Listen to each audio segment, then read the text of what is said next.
Boobies, with their 5.9 feet wingspan, are the largest seabirds. They feed by hunting fish close to the surface of the water. They fly by beating their wings or gliding, and are able to spot fish from as high as 98 feet. In order to catch fish, they fold their wings and dive straight down like an arrow. The bird's strong skull suffers no damage during such dives. Furthermore, the air sacs in its head absorb the shock from diving.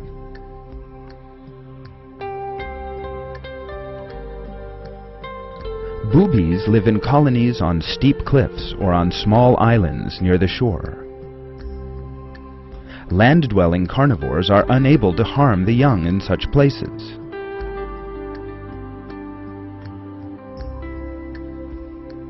These birds, which live in temperate and warm regions, spend much of their time in the sea.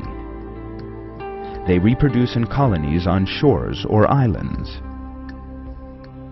Boobies build their nests on steep cliffs on Canada's eastern seaboard. These nests are very wide and range in height from 11 to 23 inches. The nests are constructed using plants, seaweed, feathers, and soil, mixed with a substance known as guano. The places where boobies build their nests are very noisy. Yet this bird is immediately able to locate its mate from among thousands of other birds after emitting a cry lasting just 1/10 of a second. The parents take turns to incubate their young. The bird that is to do this approaches the nest in a bow-legged fashion. It then wraps its legs around the egg and sits on it.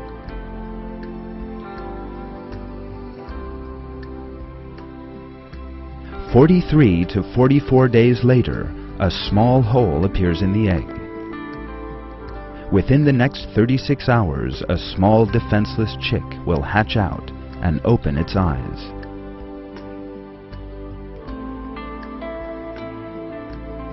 The chick grows rapidly in its first 10 days and is protected by its parents. The family help with feeding the chick. When the parents return to the nest with food, the chick immediately goes up to them and shakes its head. It is very hungry. It makes this clear by issuing an increasingly loud monotonic cry. It then receives food that has already been digested in its parents' stomachs.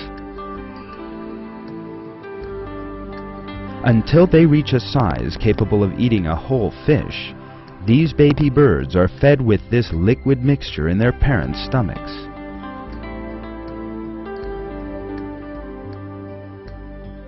Booby birds possess one little-known feature. The places where these birds live were once used as lighthouses until the construction of lighthouses in the 20th century.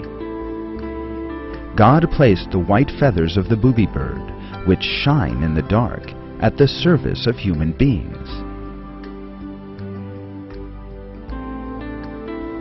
At a time when technology was not far advanced, the presence of such a convenience was of course a great blessing from Almighty God.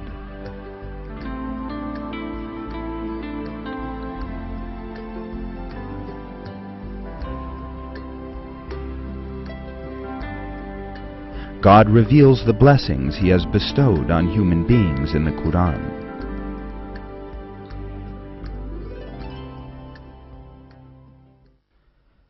Don't you see that God has subjected to you everything in the heavens and earth, and has showered His blessings upon you, both outwardly and inwardly? Yet there are people who argue about God without knowledge or guidance or any illuminating book. He has made night and day subservient to you, and the sun and moon and stars, all subject to His command. There are certainly signs in that for people who use their intellect.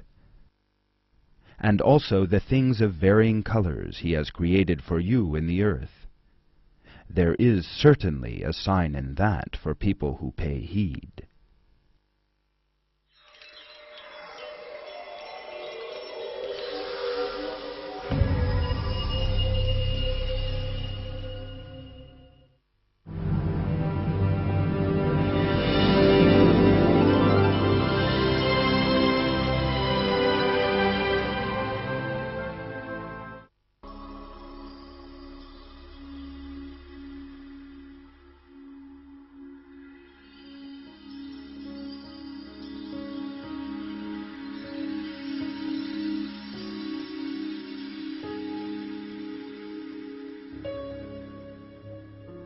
Eagles build their nests where nobody can reach them.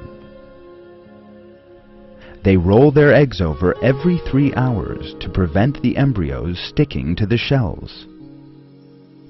After the young eagles have hatched, they are carefully fed by their parents.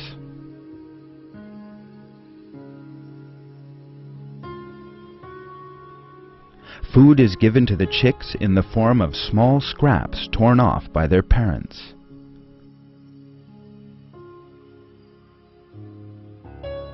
Eagles keep parasites and insects that might harm their eggs and young away from the nest. They do this by lining their nests with aromatic plants containing protective substances.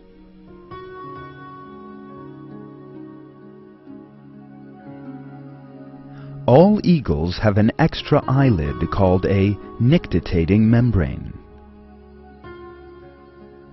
The function of this special lid is to clean and protect the eyes of the birds.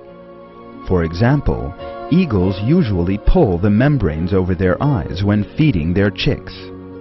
It is a precaution to protect the eyes of the parents from any harm that these chicks might accidentally inflict as they lunge for food.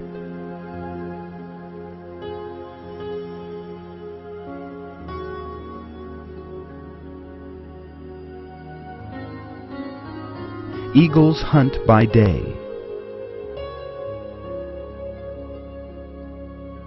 The reason for this is that the air temperature that rises during the hot daytime hours permits the bird to use less energy.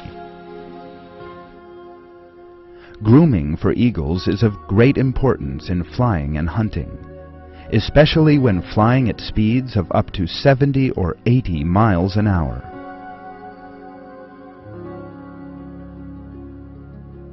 The feathers also need to be maintained against the harmful effects of water and wind. This maintenance is carried out thanks to an oil gland at the bottom of the tail feathers.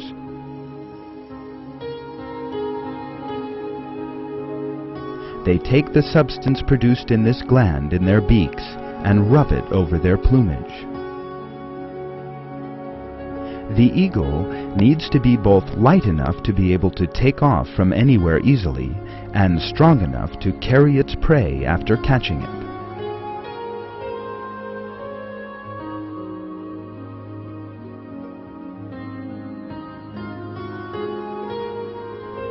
A bald eagle has more than 7,000 feathers. However, when you put all these feathers together, they weigh only approximately 20 ounces. In order to provide a lighter body weight, the insides of the bones are hollow. The total weight of a bald eagle skeleton is just over half a pound.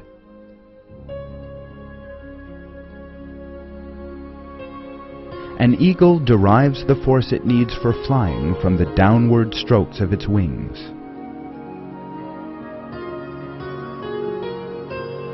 For this reason, its muscles that pull the wings downwards are much larger than the muscles that pull them upwards.